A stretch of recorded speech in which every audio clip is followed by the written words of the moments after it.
Superman, जिसे दुनिया का सबसे फर्स्ट सुपर हीरो माना जाता है और लगभग सभी उम्र के लोग इसके बारे में जानते हैं। सुपरमैन को लाइव एक्शन में लाने की बहुत बार कोशिश की गई, पर जो सबसे पॉपुलर हुई वो थी क्रिस्टोफर रीव्स की सुपरमैन सीरीज। इसके बाद आई ब्रैंडन राउथ की सुपरमैन रिटर्न्स, जो फैंस को खुश नहीं कर पाई। और ठीक इसके पूरे 9 साल बाद आई सुपरमैन मैन ऑफ स्टील, जो अभी तक के सुपरमैन के पोर्ट्रेयल का सबसे बेस्ट वर्जन था। और मेरे अनुसार ये डीसीयू की भी अभी तक की सबसे बेस्ट मूवी है। क्यों, जानने के लिए बने रहिए मेरे साथ। मेरा नाम है गुलशन और आप देख रहे हैं कॉमिक्सोपीडिया।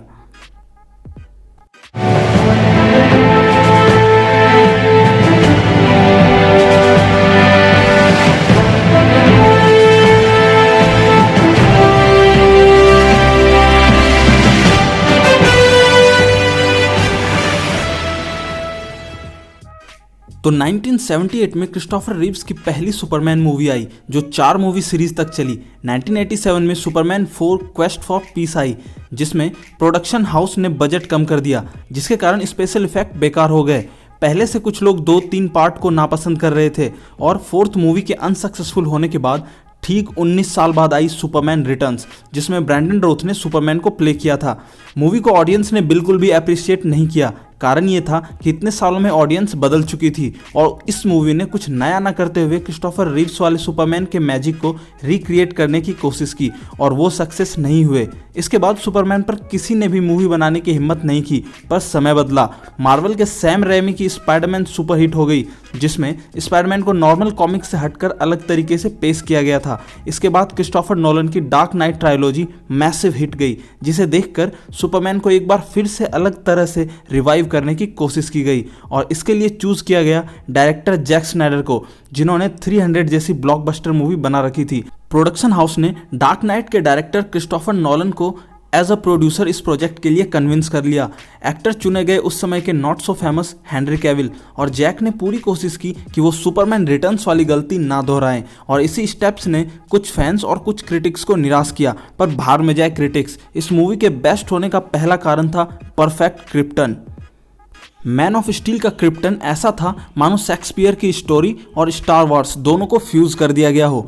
विजुअल ब्यूटी ऑसम थी। सुपरमैन के पुराने मूवी से हटकर क्रिप्टन का कॉन्सेप्ट ये था कि यहाँ बच्चों को पॉट्स यूज करके ब्रीडिंग करते हैं और उनके डीएनए में कुछ स्किल्स पहले ही डाल दिए जाते हैं ताकि वो बड़े होकर उनके करियर में काम आए, जो इस बात को हिंट करता है कि वहाँ के लोगों को चॉइस की आज़ादी नहीं थी। एक बच्चा खुद डिसाइड नहीं कर सकता था कि वो बड़ा होकर क्या बनेगा, क्योंकि पॉड्स में ब्रीड करते वक्त उसके डीएनए में वो स्किल्स पहले ही ऐड कर दिए जाते थे।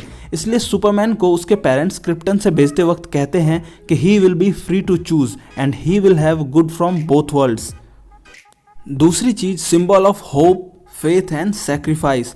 हमें पता है कि सुपरमैन होप को रिप्रेजेंट करता है, पर इस चीज़ को जिस तरीके से मूवी में दिखाया गया है वो गजब है। सबसे अच्छी बात, सुपरमैन के एम्बलम जो अर्थ के अल्फ़ाबेट एस जैसा दिखता है, वो क्रिप्टन पर होप यानी उम्मीद की पहचान है।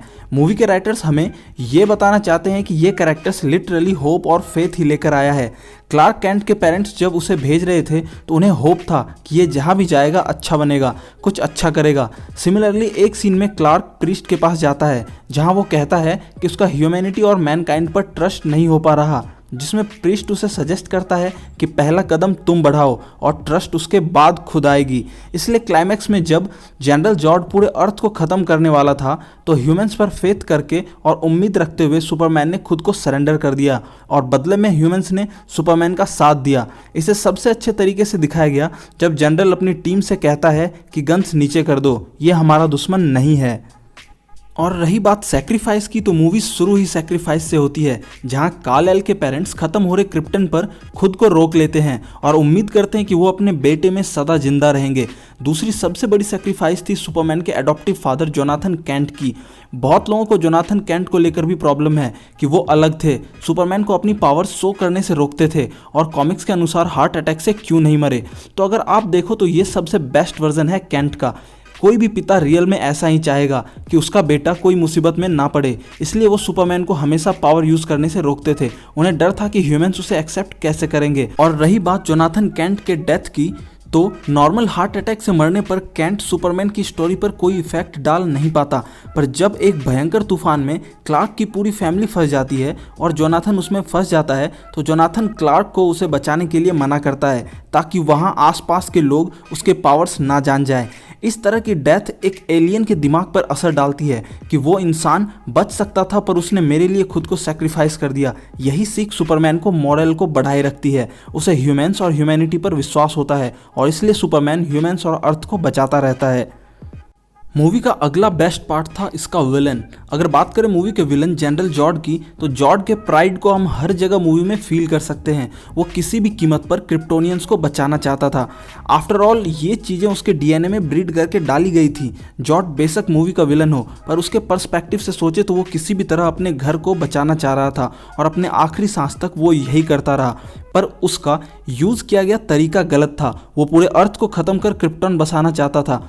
क्लाइमैक्स में जॉर्ज सुपरमैन से कहता भी है कि क्रिप्टन को एक चांस मिलेगा, जिस पर सुपरमैन कहता है क्रिप्टन हैड इट्स चांस, पर उन्होंने वो खो दिया। जो हमें एक बार फिर दिखाता है कि सुपरमैन को ह्यूमैनिटी और अर्थ से अभी भी होप है।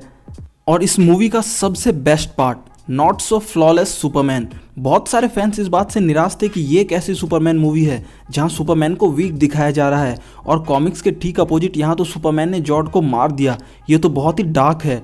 लोग कहते हैं कि सुपरमैन उसे स्पेस में क्यों नहीं ले गया, या सुपरमैन स्ट्रीट पर मर रहे सारे लोगों को क्यों नहीं बचा रहा था, उसमें मोरल की कमी थी, ये हमारा पहले वाला सुपरमैन नहीं है, वगैरह वगैरह। तो सबसे पहली बात, मैन ऑफ स्टील सुपरमैन की ओरिजिन स्टोरी है। ये कहानी है क्लार्क कैंट से लेकर सुपरमैन बनने तक की।